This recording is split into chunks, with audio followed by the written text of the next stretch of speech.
unang panahon, sa isla ng Borneo, nanirahan ng 10 mabubuting dato na sina Dato Titik, Dato Sumakwel, Dato Bangkaya, Dato Dumangsul, Dato Kaiburong, Dato Paluhinog, Dato Lubay, Dato Balinsusa, Dato Lumaraon, Dato Kalantiyaw.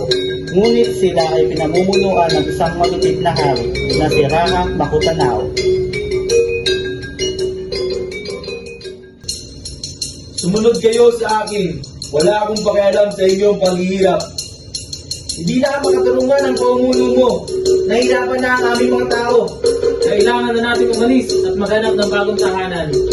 Nagpasya ang 10 dato na lisanin ang Borneo.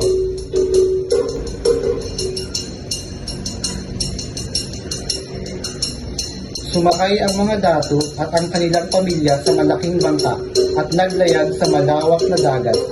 Hindi tayo matatakot sa halang bagyo. Para ito sa kinabukasan ng ating mga anak. Matapos ang mahabang paglalakbay, narating nila ang isla ng Panay.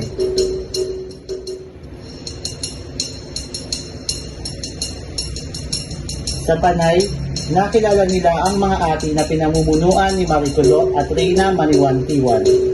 Kami ay dumating ng may kapayapaan. Maaari ba kaming manirahan dito? Ano ang maibibigay ninyo kapalit ng lupa? Naghandog ang mga dato ng ginto at mga regalo. Ang ginto sa lakot na ito ay napakaganda. Tinatanggap namin ang inyong alok. Maaari na kayong manirahan dito.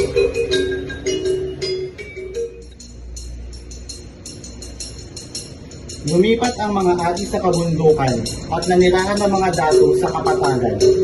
Mamumuno tayo ng may katarungan at kabutihan. Magkakaisa tayo para sa kapayapaan.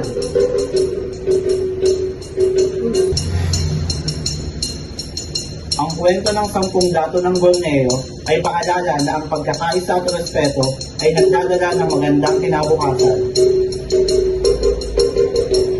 Para sa kapayapaan at bayan.